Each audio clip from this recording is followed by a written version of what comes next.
Les Russes respectent également, hein, puisqu'il y a désormais une statue de Jeanne d'Arc à Saint-Pétersbourg. Les Russes connaissent bien notre histoire. Je me souviens, il y avait une association, il y avait une exposition Saint-Louis à Moscou. Saint-Louis à Moscou. Pourtant, il n'y avait jamais mis les pieds. D'ailleurs, j'avais même interviewé l'héritier du trône de France à cette occasion-là, qui avait été invité. Donc oui, les Russes nous connaissent bien. En revanche, nous connaissons mal les Russes. Et nous connaissons mal l'Ukraine aussi, ce qu'est exactement l'Ukraine. Et c'est pour ça que c'est ce dont je voudrais parler ce soir. Alors, comme l'a dit François, on va parler dans un premier temps de l'Ukraine. Je vais vous rappeler ce qu'est l'Ukraine, d'où ça vient, pourquoi est-ce qu'on en est arrivé là. L'histoire est courte finalement, vous allez voir, mais compliquée. Et ensuite, on verra un peu comment ce conflit s'inscrit dans la donne internationale, les idéologies parce que derrière aussi il y a des idéologies, il y a une vision du monde, hein, la Weltanschauung, comme disent les Allemands, qui explique aussi la montée aux extrêmes. Et puis après, on pourra jeter un œil sur la manière dont la France a abordé ce conflit, le tournant, qui, je pense, a été la destruction du Boeing MH17. Et puis, en fait, finalement, à partir du moment où on a accepté ce mensonge, eh bien, tout en a découlé. Donc, dans un premier temps, je vais vous parler un peu de l'Ukraine. Qu'est-ce que c'est que l'Ukraine? Alors, j'espère qu'il n'y a pas d'Ukrainiens fanatiques dans la salle, parce que c'est pas une nation. Le terme Ukraine ne désigne pas une nation, ça désigne un territoire. Et il faut attendre vraiment tard dans l'histoire contemporaine pour que ça désigne une nation. Ça veut dire, en fait, na Ukraine, c'est la périphérie en russe. C'est la périphérie du monde russe, la périphérie on va dire, du monde européen face à la Russie, mais ça ne désigne pas une population. Historiquement, en fait, la Russie est l'héritière de la principauté de la Rousse de Kiev. Ça, généralement, la plupart des gens le savent. Ce qu'ils savent moins, c'est que si Kiev est la mère de la Russie, eh bien, qui est le père, forcément? Eh bien, le père, il est en Russie. Il est en Russie et c'est Novgorod. Donc vous avez deux Novgorod en Russie, le Nijni Novgorod en bas et Novgorod. Maintenant on appelle ça Veliki Novgorod, c'est-à-dire la grande Novgorod en haut. Et en fait c'est une dynastie, donc on va dire scandinavo-slave, qui descend vers le sud et qui s'installe à Kiev. Donc déjà la première chose, c'est que la dynastie des Rurikides, donc puisque c'est celle-là, le fondateur. C'est un peu comme Mérové, si vous voulez, c'est un peu un fondateur mythique. Le fondateur s'appelle Rurik et il donne cette dynastie qui va régner sur, alors au sens large, des terres de la Rousse, puis les terres du Tsarat de Russie, qui va régner jusqu'à Ivan le Terrible, c'est-à-dire en gros jusqu'à la fin du XVIe siècle. Et donc dans cette construction étatique, en fait, vous allez avoir des principautés qui vont subir le même sort que les fils de Charlemagne, c'est-à-dire qu'ils vont s'entretuer, se disputer, et ils vont être finalement envahis par les Mongols. Ils vont être envahis à l'est par les Mongols. Je fais très court parce que sinon ça peut, voilà, juste pour vous remettre un peu dans les circonstances. Donc ils vont être envahis par les Mongols au XIIIe siècle et par les Polono-Lituaniens. Donc en fait, ce premier État russe, on va dire, de la Rousse de Kiev, c'est un État qui a duré relativement peu si vous comparez à la France, parce que ensuite il a été envahi par les Polonais d'un côté, les Polono-Lituaniens d'un côté, et les Mongols de l'autre. Mais l'État russe, et donc ces territoires de la Rousse de Kiev, si vous voulez, ça partait. C'est la partie la plus centrale et la plus à l'ouest de l'Ukraine actuelle. Et ça montait même, comme encore une fois, ça venait de la Grande Russie, donc ça montait même jusqu'à Arkhangelsk. Donc, dans l'Ukraine actuelle, pourquoi je vous dis ça? Dans l'Ukraine actuelle, l'Ukraine territoriale qui correspond à la Rousse de Kiev, c'est l'Ukraine du centre et de l'ouest, et légèrement au nord. Donc cette Ukraine-là,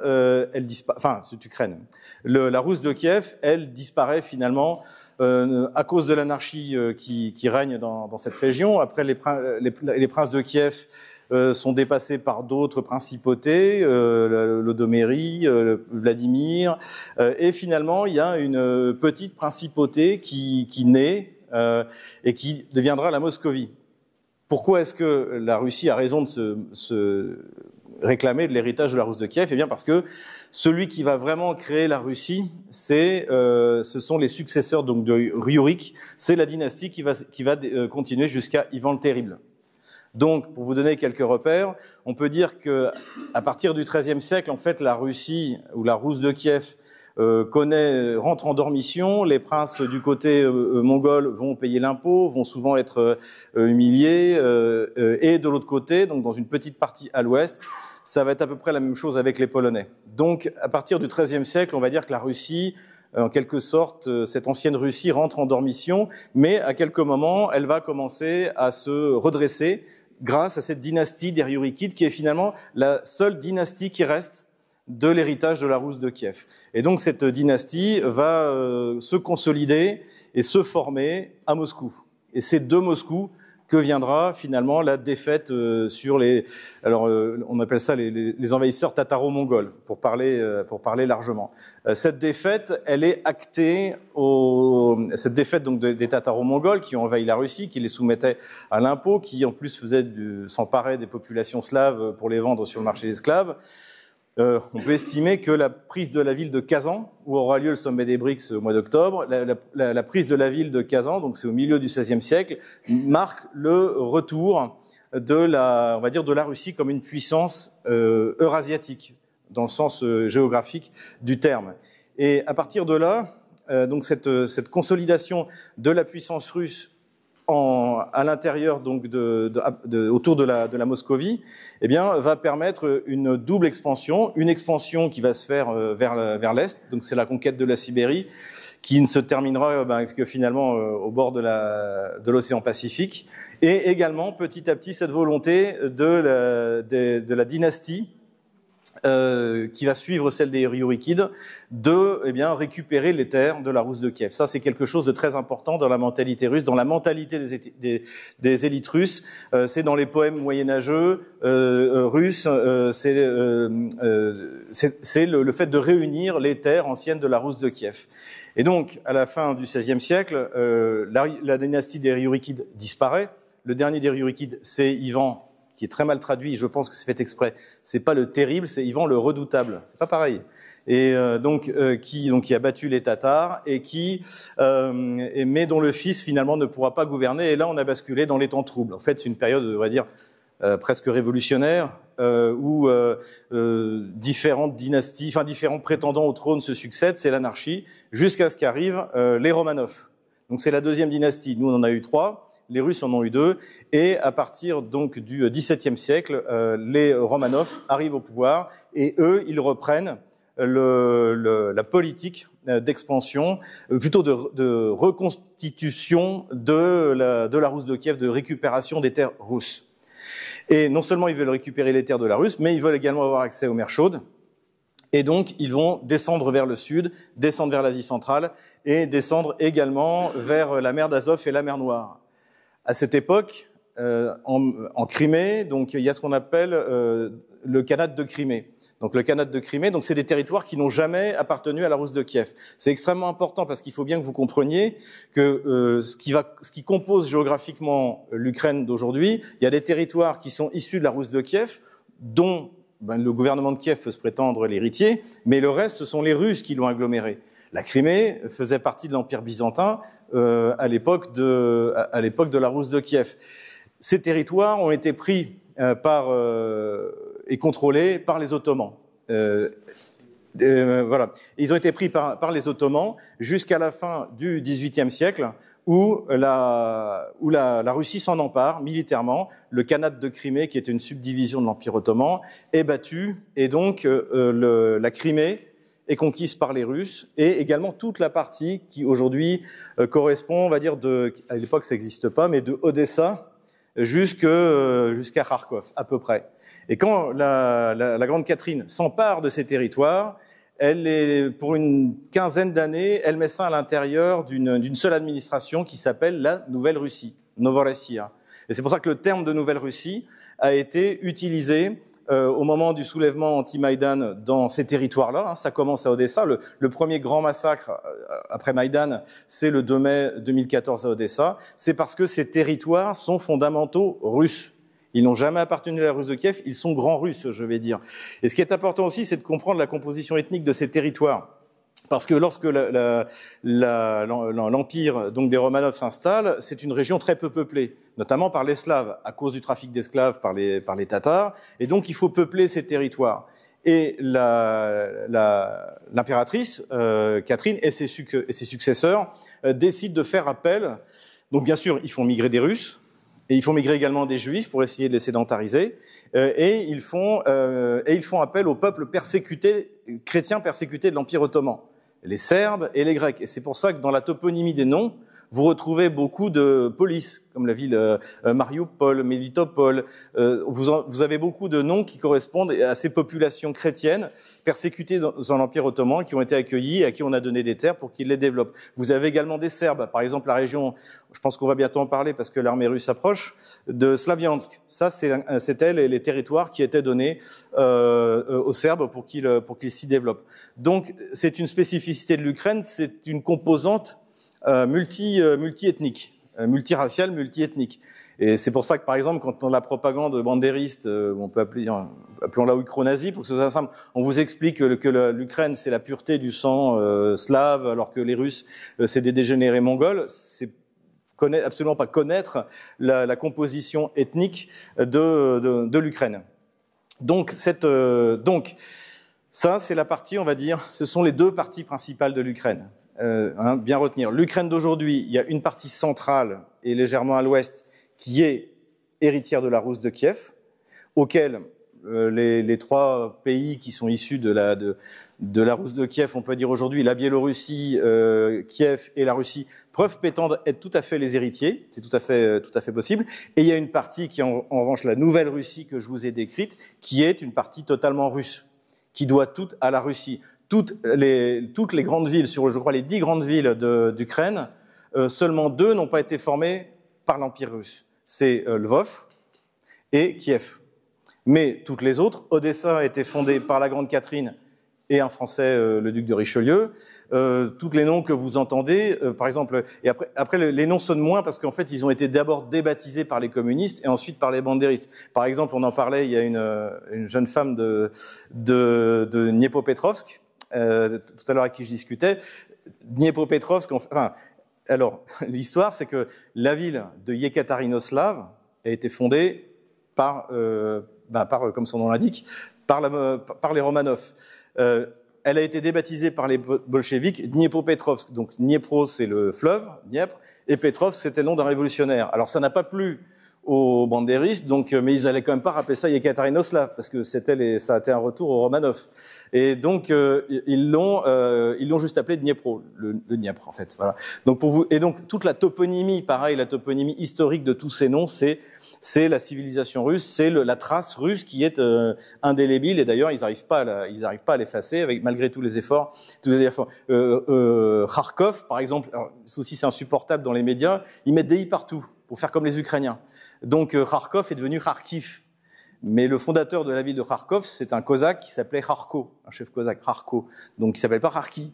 Et le problème, c'est qu'en plus ils mettent des i partout, ça rend les noms absolument imprononçables. Quand j'entends Zaparijia au lieu de Zaporozhye, c'est tout simplement grotesque. Donc il y a une espèce de volonté de rebaptiser tous ces noms-là. Mais cette partie-là, elle est fondamentalement russe. Et si jamais vous ne le savez pas, vous ne comprenez pas ce qui s'est passé en 2014 au moment du coup d'État de Maïdan. Voilà les deux principales parties de l'Ukraine. Il y a d'autres après parties, parce que en fait, ce sont les bolcheviks qui ont construit l'Ukraine. Il n'y a pas d'État ukrainien avant la révolution bolchevique. Si vous regardez le découpage administratif, à l'époque, ces territoires-là sont découpés en gouvernates. C'est une espèce de région, aujourd'hui on appelle ça un oblast, et des sous-régions qui s'appellent les ouezds. Mais les frontières de ces régions entre elles ou des gouvernates entre eux ne correspondent absolument pas à l'Ukraine. C'est quelque chose qui a été tout à fait fait artificiellement. Donc il n'y a pas d'Ukraine en fait avant que les bolcheviks ne créent réellement un État, mais qui sera à l'intérieur de l'Union soviétique, c'est-à-dire en gros la fin 1920, fin 1921, début 1922, où là ils créent la République socialiste soviétique d'Ukraine. Et là, pour la première fois, les territoires que vous voyez aujourd'hui dans l'Ukraine sont agglomérés ensemble, contre la volonté des populations auxquelles on n'a jamais demandé son avis. À un moment, au moment de la révolution bolchevique, il y a eu différentes républiques qui ont été créées, notamment par les bolcheviks, la république de Donetsk-Krivoï Rog, qui correspond d'ailleurs pour partie à la Nouvelle-Russie, Et puis vous avez Kiev qui a déclaré son indépendance sans demander l'avis de personne, et c'était l'anarchie, en gros, de 1918 à 1922. Et donc la reprise de tous ces territoires par les bolcheviks et la construction de cette République socialiste soviétique avait différentes raisons. Je ne vais pas toutes les énumérer. Il y en a une qui est intéressante, c'est qu'en fait, il y avait toute une partie industrielle, l'essentiel de l'industrie même, on peut dire russe, était le long du bassin houiller du Don, le Donbass.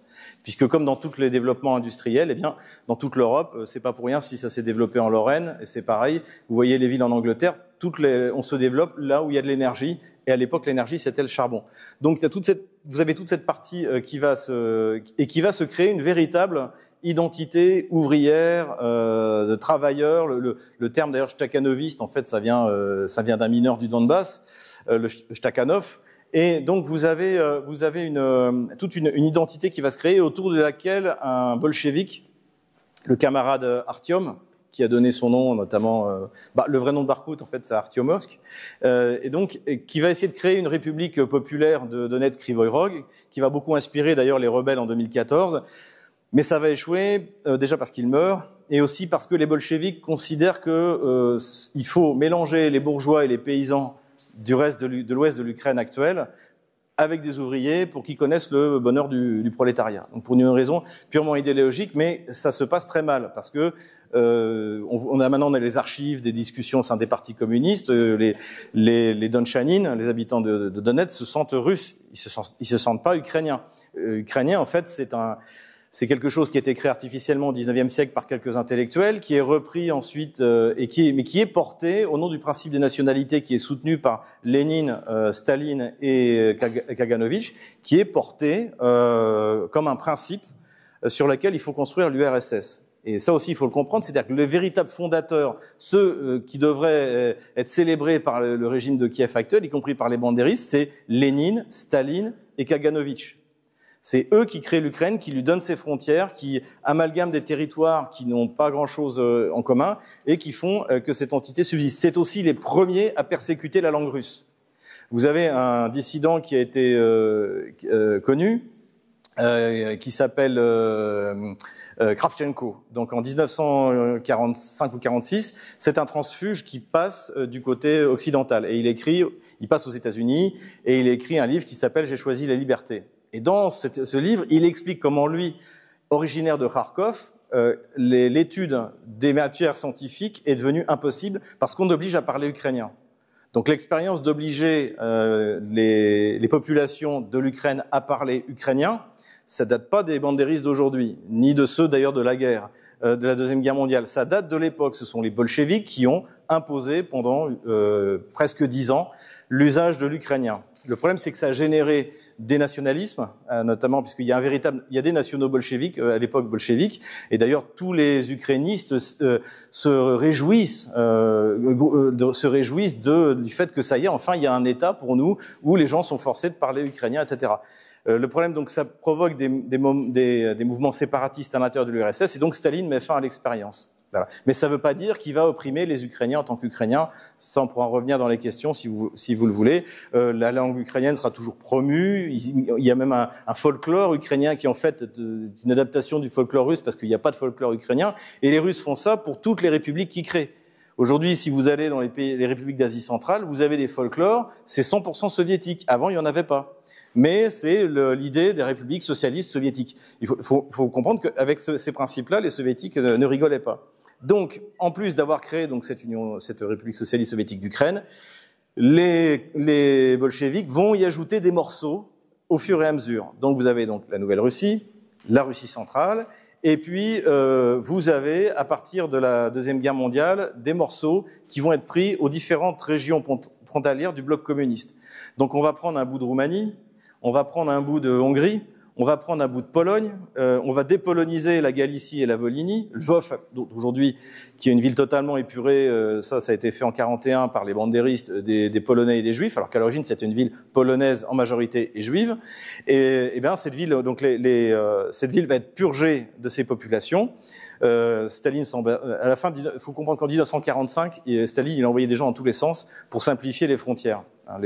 Il a donné la partie est de l'Allemagne à la Pologne, il a donné la partie est de la Pologne à la Biélorussie, et hop, tout le monde était transféré, il a pas pris de gants. Mais si aujourd'hui, par exemple, Lvov est une ville 100% ukrainienne, on va dire, eh ben, c'est parce que Staline a purgé Lvov de ses habitants polonais, notamment.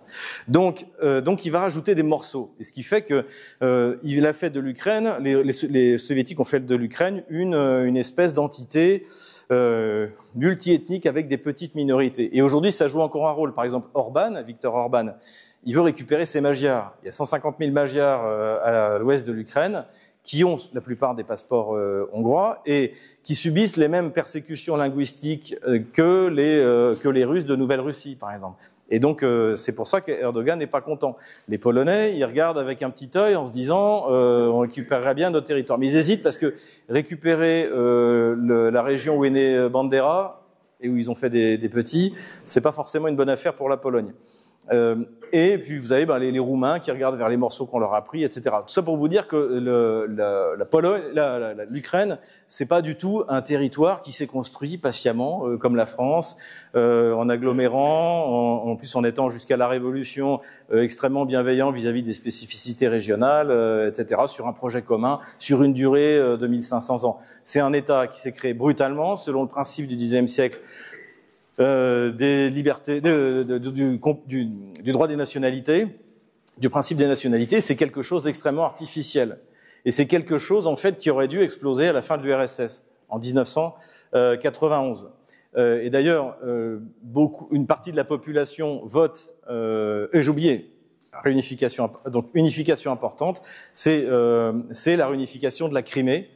Enfin, pas la réunification, l'unification de la Crimée à l'Ukraine par Nikita Khrouchtchev en 1954 pour fêter le traité. C'était très symbolique. Hein, on fêtait les 300 ans du traité de Péréslave, donc qui était l'alliance entre la petite Russie, la petite Russie sous domination polonaise qui avait été récupérée par les Russes. Voilà, bon, je ne vais pas rentrer dans le détail, sinon je vais vous embrouiller. Bref, c'était purement symbolique et surtout la Crimée était toujours sous l'administration de Moscou. Et donc, pour vous dire à quel point ces territoires étaient découpés et que ce n'était pas une nation, c'était une république socialiste soviétique qui a été créée en 1922 et dont les frontières n'ont cessé de bouger jusqu'en 1991. Et si d'ailleurs en 1991 les populations qui habitent à l'intérieur de l'Ukraine veulent en finir avec l'Union soviétique, notamment les Criméens, c'est parce qu'ils veulent retourner avec la Russie. Ça a été vécu comme une humiliation pour les Criméens d'être attachés à la République socialiste soviétique d'Ukraine. C'est quelque chose qui aurait dû se produire à la chute de l'URSS, donc en décembre 91. Sauf que, à ce moment-là, c'est Yeltsin au pouvoir. Yeltsin, il a un ministre des Affaires étrangères qui s'appelle Kozyrev, qui était surnommé Monsieur Da. Parce qu'il disait oui à tout ce qu'exigeaient les Américains. Il considérait que la Russie devait tout abandonner.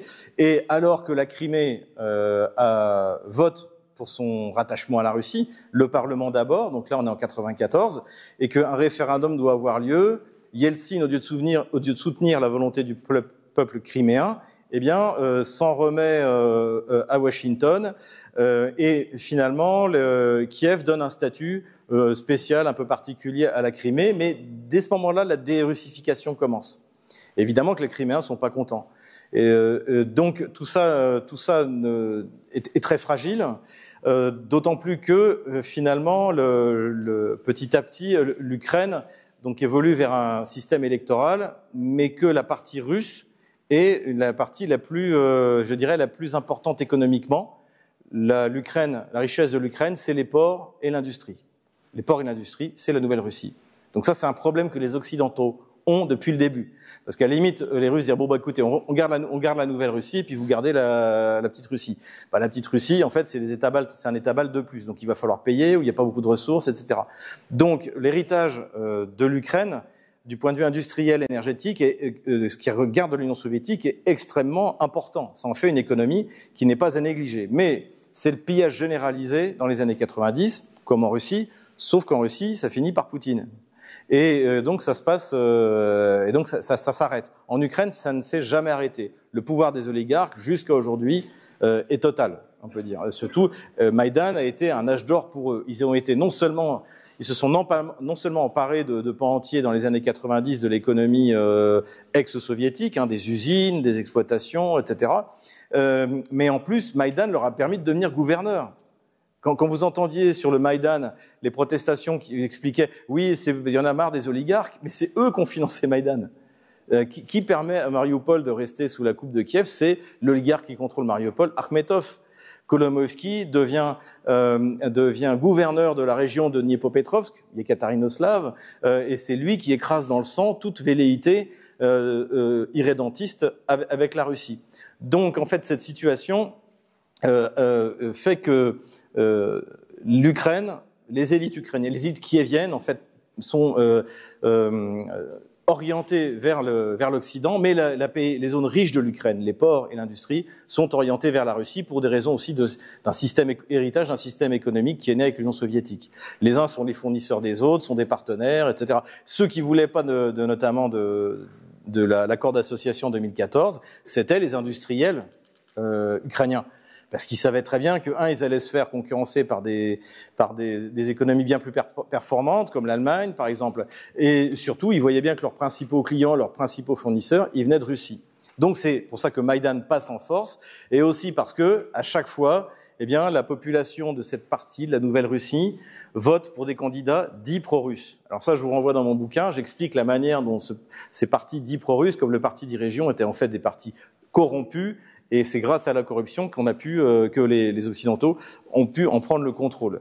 Donc en fait, le système électoral en Ukraine ne fonctionne pas.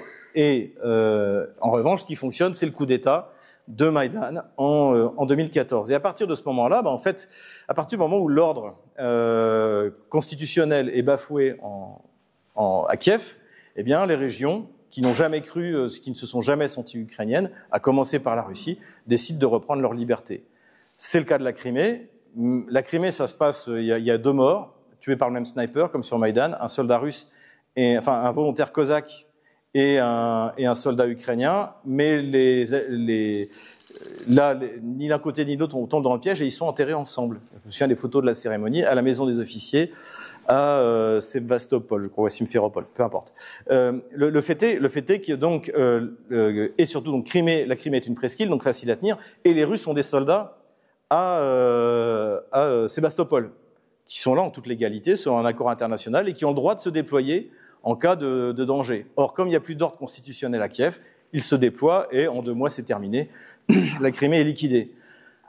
La Crimée est liquidée en tant qu'entité sous la tutelle de l'Ukraine et passe, après un référendum, avec un enthousiasme que je vous confirme, du côté russe. Ça, c'est le signal de la révolte.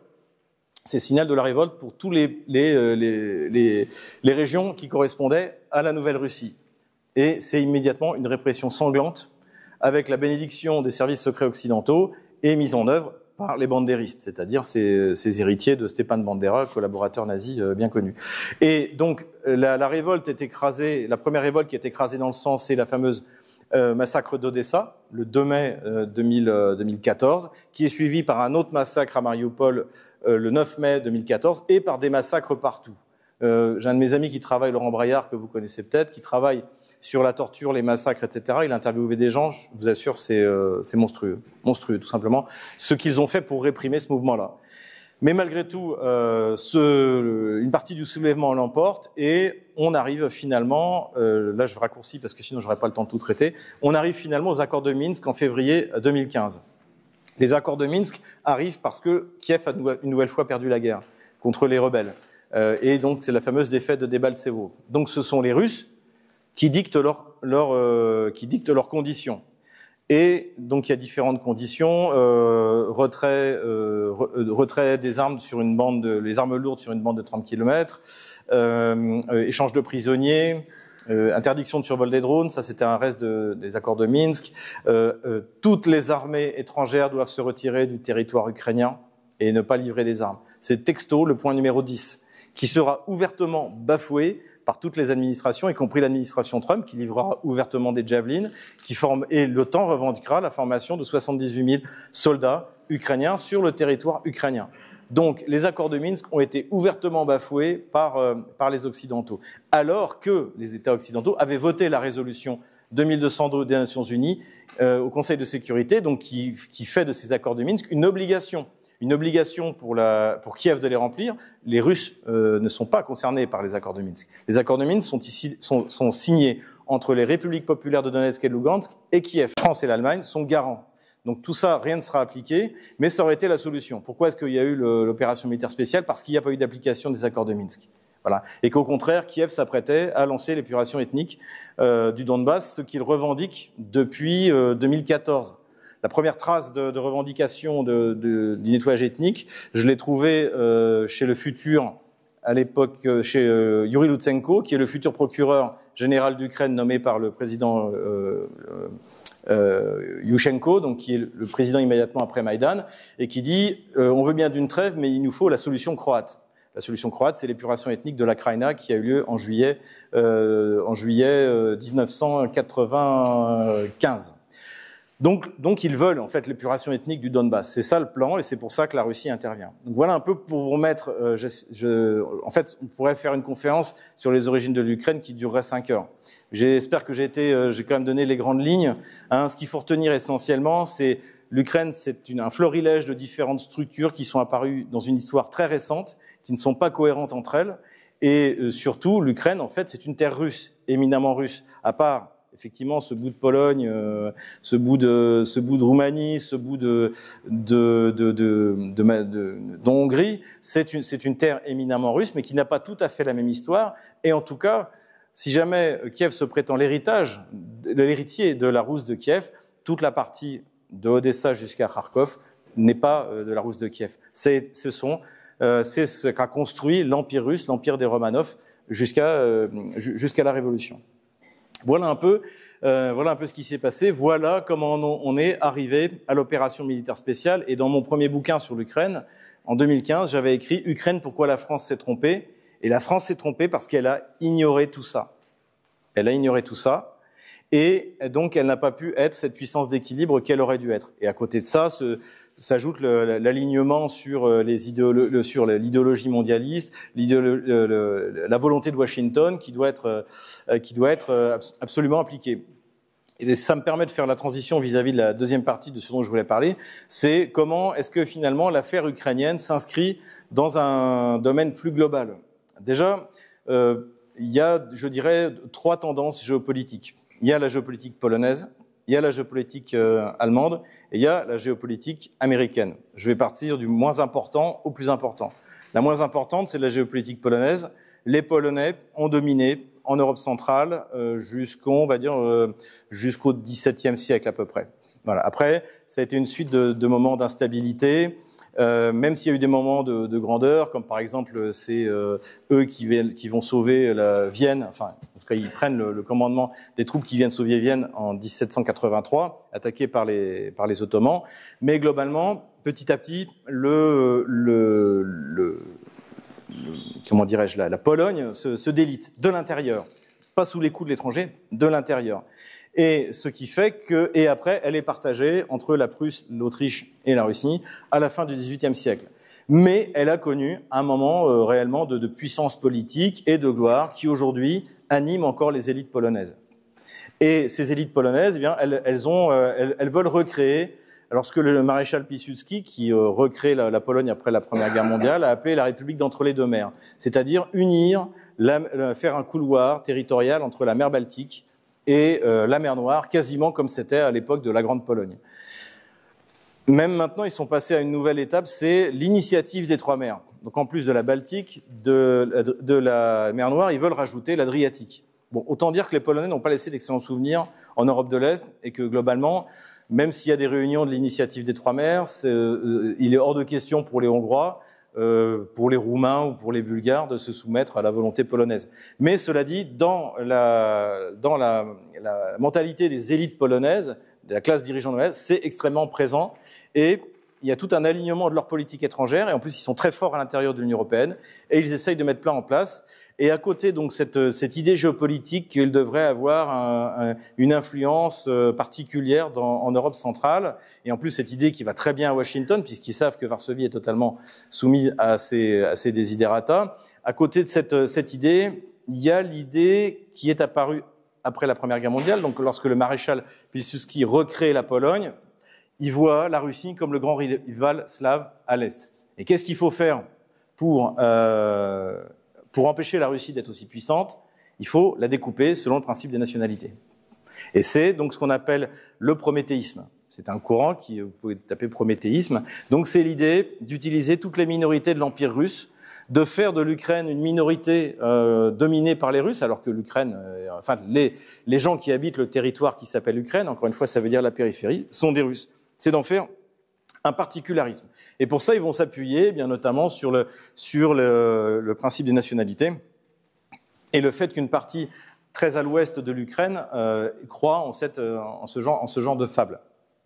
Donc, ils vont s'appuyer là-dessus. Et finalement, aujourd'hui, le programme n'a pas changé. Par exemple, vous avez eu au début de l'année 2023, donc le PiS, le Parti conservateur polonais, à l'Union européenne, a organisé une conférence sur les peuples colonisés par la Russie. Et là, donc, vous aviez des représentants de toutes les ethnies possibles et inimaginables aussi, que personne ne connaît, mais personne ne connaît.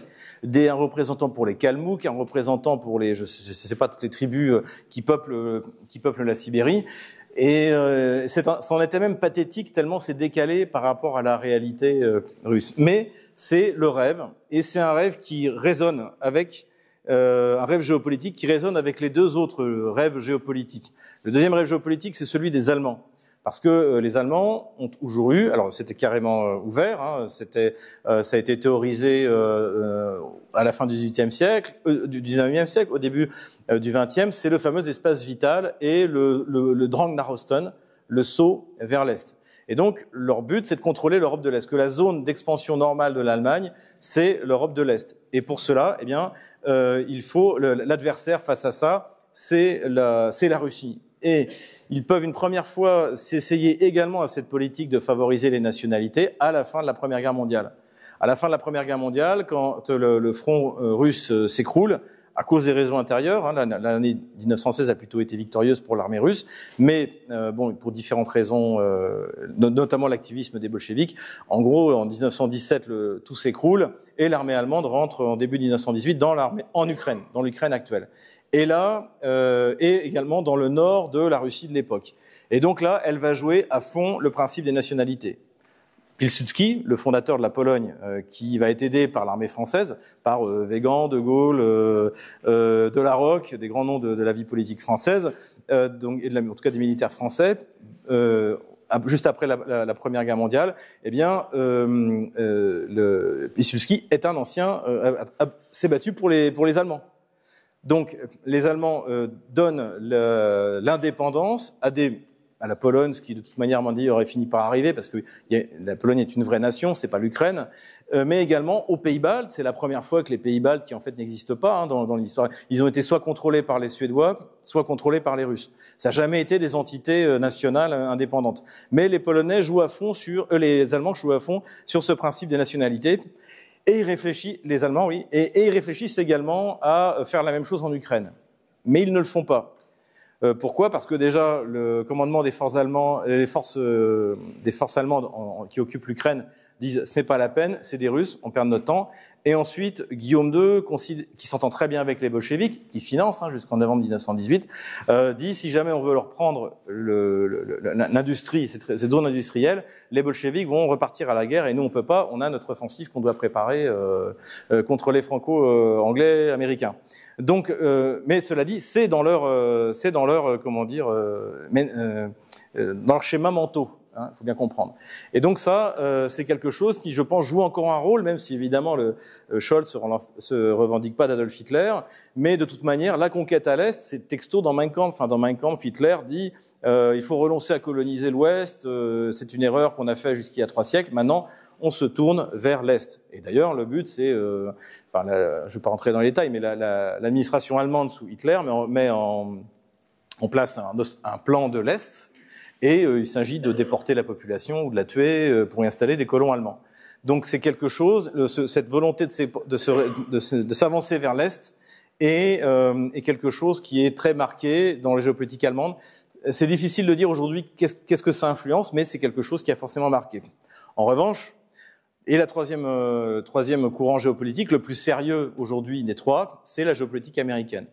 Dans la géopolitique américaine, en fait, l'idée fondamentale, c'est que les États-Unis sont dans la périphérie d'un monde, du monde qui compte. C'est-à-dire le monde qui compte, c'est l'Eurasie, en gros. C'est-à-dire le Earthland. Donc, et donc pour contrôler ce Earthland, donc qui est l'intérieur des terres de l'Eurasie, je dis pas que c'est vrai, hein, mais le problème c'est qu'eux ils y croient. Donc pour contrôler ce Earthland, il faut contrôler l'île qui est autour, la grande île qui est autour. Pour contrôler cette île, il faut contrôler des régions, ce qu'on appelle des zones pivots. Et c'est des zones pivots, c'est pas forcément des États, mais c'est des zones qui, par leur situation géographique, permettent d'empêcher l'unification de l'île monde. Et l'une de ces zones essentielle, c'est l'Ukraine. C'est ce qui correspond à l'Ukraine. Et d'ailleurs, quand vous lisez le grand échiquier donc de Brzezinski, Zbigniew Brzezinski, qui théorise ça, donc qui reprend les travaux de Mackinder, mais qui théorise ça et qui va énormément influencer le département d'État, les affaires étrangères américaines, il le dit clairement. Il le dit, l'Ukraine, c'est une zone pivot. C'est-à-dire qu'il se moque de savoir s'il y a un État en Ukraine, si c'est une nation. Ce qu'il y a, c'est qu'il faut le contrôler. Et il faut contrôler l'Ouzbékistan parce que c'est aussi une zone pivot. Et ainsi de suite. Il désigne les zones pivots tout autour pour empêcher, en gros, l'union de l'Eurasie. C'est ça. Moi, je trouve cette théorie complètement débile. Ce déterminisme géographique, je trouve que ça totalement absurde. Le problème, c'est que une bonne partie des élites américaines y croient. Donc, on a le devoir. Vous pouvez considérer que Marx racontait n'importe quoi. Quand vous avez la moitié de la planète qui y croit, il faut quand même l'avoir lu. Et c'est pareil, même le maréchal Lyautey disait qu'il fallait lire Mein Kampf. Surtout quand on voit comme il parle des Français, que ça allait annoncer des choses. Donc il faut comprendre ça. Il faut comprendre ce que Brzezinski, il influence énormément, même s'il est mort, encore les conceptions géopolitiques. Et donc, pour empêcher, donc le grand adversaire géopolitique, c'est la Russie. Et même après la chute de l'URSS, eh bien, ça reste la Russie, contrairement à ce qu'on croit. En 1992, il y a une fuite au niveau des documents de discussion au sein des affaires étrangères des États-Unis et du Pentagone. Et en fait, on s'aperçoit que ce qu'on appelait la doctrine Wolfowitz, eh bien, considère, on est en 1992, la Russie, elle est dans les choux, que quoi qu'il arrive, l'ennemi, l'arc ennemi, ce sera toujours la Russie, et qu'il faut tout faire pour en venir à bout. Et ça, eh bien, c'est la même méthode que le prométhéisme de Pilsudski, c'est la même méthode que les Allemands en 1918. Il faut diviser la Russie en morceaux. Et surtout, comme le dit Brzezinski, il faut contrôler ils disent sans l'Ukraine, la Russie n'est plus une puissance européenne et n'est plus un empire. N'importe quoi. Non, mais c'est n'importe quoi, mais ils y croient. Encore une fois, il faut bien s'en rendre compte. Et aussi quelque chose d'intéressant sur l'influence de Brzezinski. La prise de la Crimée par la Russie est une catastrophe pour le Pentagone, surtout pour les affaires étrangères américains. C'est une catastrophe. Ils comptaient vraiment s'en emparer, envoyer balader la Convention de Montreux, qui limitait la présence des flottes étrangères en mer Noire, et ils voulaient vraiment mettre la main dessus. Et la perte de la Crimée c'est un diplomate américain qui un jour m'a dit, tu ne t'imagines pas ce que ça a donné. C'était, on s'est fait balader, on a fait Maïdan pour rien. Donc, pour eux, il faut continuer, quoi qu'il arrive, même si on a perdu la Crimée, et peut-être qu'on peut la reconquérir, il faut continuer à faire de l'Ukraine un État qui soit une anti-Russie.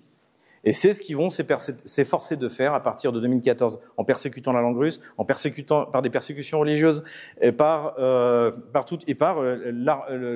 en armant l'Ukraine pour préparer l'épuration ethnique du Donbass et forcer de toute manière la Russie à rentrer en guerre. C'est ça qui s'est passé, au nom de ces conceptions. Et donc lorsque la Crimée est perdue, Brzezinski est interrogé, vous trouvez d'ailleurs la vidéo sur YouTube, hein, c'est dans le domaine public, je crois par l'Atlantic Council, et donc c'est quand même le désarroi. On dit mais qu'est-ce qu'on va faire là? On a perdu la Crimée, la moitié, une bonne partie du Donbass, et il dit oui là pour vaincre la Russie, il faut l'emmener dans une guerre urbaine.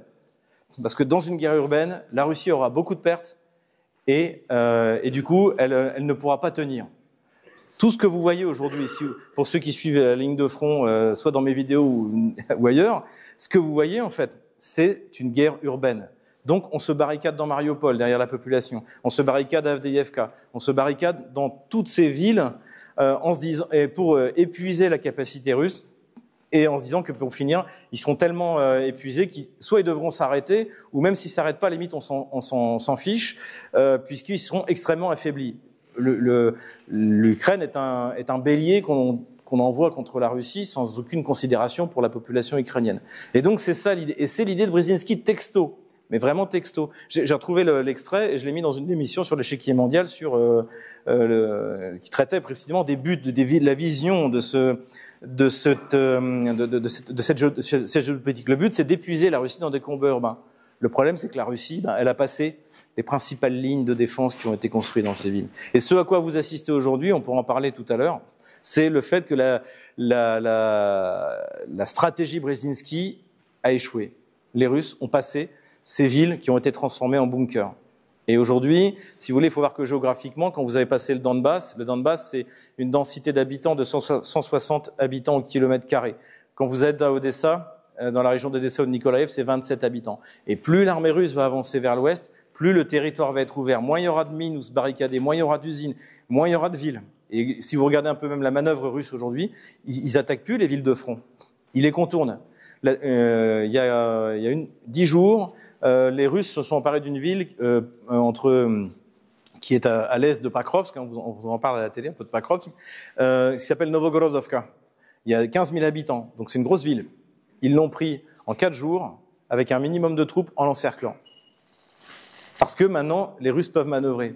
Comme souvent, l'OTAN a sous-estimé la résistance de l'armée russe, sa persévérance, et donc maintenant ils arrivent dans un terrain, dans une géographie qui va être de plus en plus ouverte. Une fois qu'ils auront pris Pakrovsk, il n'y a quasiment plus rien jusqu'à Yekaterinoslav, Dnipropetrovsk. Et même s'il y a une ville au milieu, Pavlograd, ils peuvent la contourner. Donc, mais toute cette stratégie, en fait, d'épuiser la Russie, puisque c'est ça dont il est question, puisque la stratégie, depuis le début, ça a été de dire, de toute manière, l'économie russe, on va provoquer l'effondrement de l'économie russe, hein, et donc, voilà, les Russes vont descendre dans la rue parce que l'économie marche pas. Navalny va devenir président et il va découper la Russie en morceaux, donner un bout à chacun de celui qu'on veut. Bon, ça a complètement raté. Mais aujourd'hui, leur seul but de continuer la guerre le plus longtemps possible, alors que tout le monde sait, c'est même pas moi qui le dis, c'est Pascal Boniface de l'IRIS, il l'a dit il y a quelques mois, il revenait des États-Unis, il dit « Personne aux États-Unis ne croit à la victoire de l'Ukraine. Donc pourquoi vous continuez ?» Pour essayer d'obtenir un affaiblissement un petit peu de la Russie. Et espérer une solution par une arme miracle, une tactique miracle, une stratégie miracle, de vaincre la Russie. Et là, j'en arrive à ma partie suivante, ça n'a pas marché. Ils n'ont pas réussi pour les raisons donc tactiques et opératives que j'ai données, et ils n'ont pas réussi à détruire la Russie parce que économiquement la Russie a tenu bon. Donc ça, il y a 2 raisons. Pourquoi ils se sont trompés ? La première raison, c'est qu'ils ne connaissaient pas l'économie russe. Ils savaient pas que l'économie russe en 2021, selon les chiffres de la Banque mondiale, par rapport au PIB, est plus industrialisée que l'Allemagne. 32% pour la Russie, 28% pour l'Allemagne, 22% pour l'Italie, 16% pour la France. Et c'était en 2021.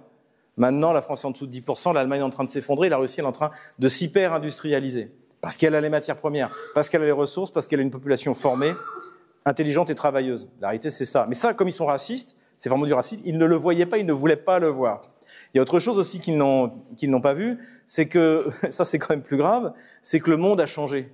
Lorsque les Américains bombardent l'ambassade de Chine à Belgrade, je ne sais pas si vous vous souvenez, au moment des bombardements du Kosovo, à cause du Kosovo, le PIB de la Chine en nominal, c'est 1 000 milliards de dollars.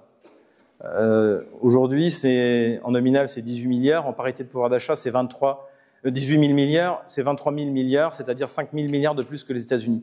Et c'est pas la même économie que celle des États-Unis. C'est une usine géante qui fournit, qui fait de la recherche, de la haute technologie et qui investit partout dans le monde.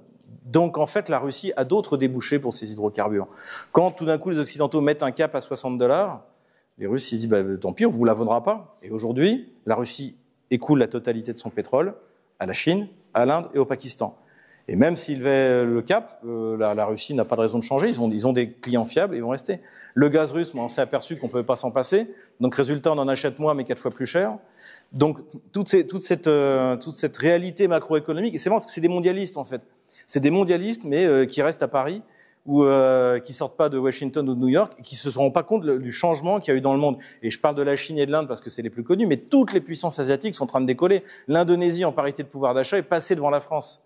La Turquie est passée devant la France. Le Brésil est passé devant la France. Tous ces pays-là ne prennent pas de sanctions contre la Russie et veulent faire du commerce avec eux et profitent des bonnes opportunités. On n'achète plus de pétrole à la Russie, mais vous achetez du diesel indien qui vient du pétrole raffiné en Inde par les raffineries indiennes, au lieu d'être raffiné chez nous, de faire travailler nos raffineries.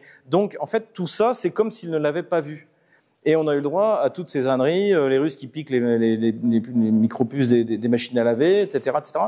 Et puis, bon, bien sûr, une sous-estimation du complexe militaro-industriel russe, qui est fait pour une guerre de haute intensité. Il n'y a aucun complexe militaro-industriel occidental qui est fait pour une guerre de haute intensité. C'est-à-dire de produire tout d'un coup beaucoup à des prix raisonnables. Et c'est pas moi qui le disais, c'était le New York Times en décembre 2022 qui disait, bah, c'est simple, un obus de 152 mm russe, ça coûte $600. Un obus de 155 mm américain, autant, c'est $6 000. Et en plus, le complexe russe, il est d'État. Donc le prix, il est fixé, il est fixé, il calcule la matière première, etc. Mais il ne fait pas de bénéfice, l'État russe. C'est d'ailleurs le patron de Rostechnology, hein, c'est le grand conglomérat qui rassemble toutes les entreprises industrielles russes, un conglomérat d'État. Il y a quelques sleeping partners, on va dire, et c'est lui qui l'a dit. Il a dit, bah, tant que c'est la guerre, on versera pas de dividendes. Voilà. Donc ils maintiennent les prix, donc énergie pas chère, matières premières sur place pas chères et pas de dividendes. Bah, croyez-moi, quand Lockheed Martin il livre ses missiles à $1 million à l'Ukraine, il va pas chercher dans sa marge hein, pour faire des bons prix, puisque c'est le complexe industriel qui commande aux États-Unis. Donc en fait, tout est fait en Russie pour que la Russie puisse emporter une guerre de haute intensité. Et je dirais, même les complexes militaires industriels occidentaux ne sont pas du tout prêts pour faire ça. Il y en a d'autres qui pourraient basculer. La Chine pourrait basculer en guerre de haute intensité. J'ai même l'impression que l'Iran aujourd'hui pourrait le faire, parce qu'ils produisent beaucoup d'armes. Ils en donnent outils d'ailleurs au Hezbollah, et des armes pas chères et qui fonctionnent bien. Donc en fait, c'est toute une mentalité qui a été complètement ignorée par les élites occidentales et qui fait que la Russie va gagner, j'en suis certain. Elle a gagné le 24 février 2022 et ce que vous contemplez aujourd'hui, ce à quoi vous assistez, c'est au déroulement de cette victoire. Voilà. Quelques mots sur la France. La France, la Russie pour nous est l'allié idéal. Hein, elle est de l'autre côté de l'Europe. On n'a jamais eu de querelle frontalière. On s'est quelquefois fait la guerre, mais j'allais dire rien de bien méchant. Et finalement, à chaque fois, comme disait le général de Gaulle, à chaque fois qu'on a été alliés, ça s'est bien passé. Et notamment, Première Guerre mondiale, la contre-offensive de la Marne, merci les Russes. Verdun, merci les Russes. Je parle beaucoup dans mes vidéos pour qu'ils me suivent de Broussilov. Sans l'offensive Broussilov sur le front de l'Est, il n'y aurait pas eu de victoire à Verdun. Faut le dire. D'ailleurs, ça faisait partie d'un accord qui avait été signé entre la France, l'Angleterre et la Russie au début de l'année 2016, en disant si les Allemands attaquent d'un côté, l'autre attaque de l'autre pour disperser les forces allemandes. Et c'est ce que feront les Russes. Les Russes, en 1914 et en 1916, ont été d'une rectitude vis-à-vis de leurs engagements militaires qui est exemplaire pour un allié. Donc la Russie est notre grand allié. On a très peu de rivalités, quelques rivalités commerciales de temps en temps, mais globalement on a tout à gagner. On avait d'énormes intérêts en 2014 avant qu'on mette les sanctions. Certains présidents l'ont compris, même s'ils n'ont pas été très bons sur d'autres sujets. Chirac l'a compris et Sarkozy l'a compris. Sarkozy l'a compris, les relations pendant les 5 ans de son mandat ont été excellentes avec la Russie, notamment dans le domaine qui était le mien, qui était celui de l'armement. Et donc on peut dire qu'on est passé dans un moment assez unique qui a été saboté par François Hollande, mais il y a eu quand même de la résistance. Si vous voulez, je me souviens très bien que quand arrivé François Hollande, je me suis dit tout est foutu pour les coopérations militaro-industrielles, mais ça a continué. Et même au moment de la réunification de la Crimée, ça continuait. Et la bascule, ça a été la destruction du MH17. Il est évident que c'est l'armée ukrainienne qui a détruit le MH17. Je donne les détails dans mon livre, tout est parfaitement analysé, la manière dont le mensonge même, le narratif qui a été donné par Washington change au fur et à mesure, tellement il est invraisemblable. Il est évident donc que c'est l'armée ukrainienne. Les seules questions qui se posent, c'est avec quoi? Est-ce que c'est un avion, est-ce que c'est un missile? Et est-ce que c'est fait exprès, ou est-ce qu'ils avaient déjà abattu un avion civil par erreur en 2001? Est-ce que les types se sont plantés? C'est ça. Moi, je vais vous dire, je pense que l'armée ukrainienne a détruit le MH17 délibérément avec la bénédiction de la CIA. C'est ce que je pense.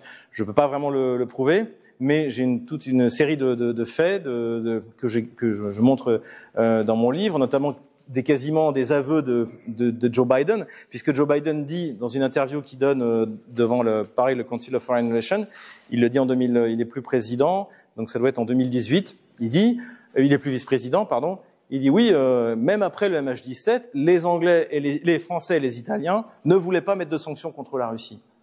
Pourquoi? Si c'est la Russie qui a détruit le MH17, les Français et les Italiens ne voulaient pas mettre de sanctions. Et ils disent c'est Merkel qui les a convaincus. Ils ne voulaient pas mettre de sanctions parce que tout le monde sait bien que ce n'est pas les Russes qui ont détruit cet avion. Et le problème, c'est qu'on a accepté ce mensonge. C'est pour ça que je pense que c'est la rupture. C'est-à-dire qu'on a fermé les yeux sur le fait que... Alors, c'est peut-être quand vous voyez John Kerry, c'est le lendemain ou le surlendemain qui était ministre des Affaires étrangères, le secrétaire d'État aux Affaires étrangères américain. Quand vous le voyez qui parle devant CNN et qui dit oui, on sait que c'est des rebelles russes qui se sont plantés dans l'utilisation d'un matériel qu'ils maîtrisaient pas et qui ont détruit la barrière. Bon, après, ils ont changé le mensonge parce qu'en fait, vous apprenez pas à tirer un missile antiaérien Buk M1 en 3 semaines, alors que vous étiez mineur jusqu'auparavant. Donc après, ils ont changé le mensonge parce que ça, c'était pas réel. Mais quand John Kerry le dit, je pense qu'il dit la vérité. Il dit ce qu'on lui a dit. Et donc je pense qu'il y a, comme sur l'affaire de Kursk, qu'on pourra en parler si vous voulez, il y avait une bénédiction, même une demande de la CIA en disant bon, les Français, les Allemands, les Anglais, les Italiens ne veulent pas mettre de sanctions contre la Russie, il faut passer à la vitesse supérieure. 298 civils de la Malaysian Airlines, des passagers, au tapis. Et donc on a accepté ce mensonge-là, et à partir de là, ils peuvent faire n'importe quoi. Qu'est-ce que c'est que Nord Stream par rapport au Boeing et MH17? C'est rien. Qu'est-ce que c'est que le barrage de Kharkovka par rapport au MH17? C'est rien. Là où ça devient plus grave, c'est quand ils commencent à bombarder les centrales nucléaires. Mais pour l'instant, il y a eu des bombardements, mais c'est pas critique. Donc il faut bien se rendre compte que c'est quelque chose de fondamental pour eux pour obtenir ces résultats. Et ça, le fait que la France ait eu peur de dire la vérité, et ça c'est la faute de Hollande, c'est la faute de son équipe, ils savaient la vérité, eh bien ça explique le comportement de la France jusqu'à aujourd'hui. En fait, tant qu'on n'aura pas un haut responsable, si possible le président qui dit écoutez, on sait que vous avez détruit le MH17, on sait que vous avez détruit Nord Stream 2, maintenant il faut arrêter, on validera plus. Eh bien, ils continueront à faire ce qu'ils veulent. Voilà. On nous explique que les Russes tirent sur détruisent leur propre pipeline, tirent sur leur propre centrale nucléaire. Bon, oui, et puis la Terre est plate en fait. Je vous disais, tout devient possible si on peut croire n'importe quoi. Alors, on croit n'importe quoi. Et donc, je ne vais pas faire une rétrospective complète de la relation franco-russe, mais aujourd'hui on en est là. On en est là où, comme le dit très bien Manuel Todd, la France est un pays de seconde zone qui n'intéresse ni les États-Unis, puisqu'ils voient ils peuvent dire n'importe quoi, Macron exécute, ni la Russie malheureusement. La Russie ne compte absolument pas sur la France. Ce que déclare Macron, ce qu'il déclare pas, il s'en moque. Finalement, il parle directement au patron qui est à Washington. Et voilà où on en est, et on a connu de meilleurs moments de notre histoire. Voilà. J'espère que j'ai pas été trop long, si. Hein oui, normalement, oui. C'était pas trop dense. Merci.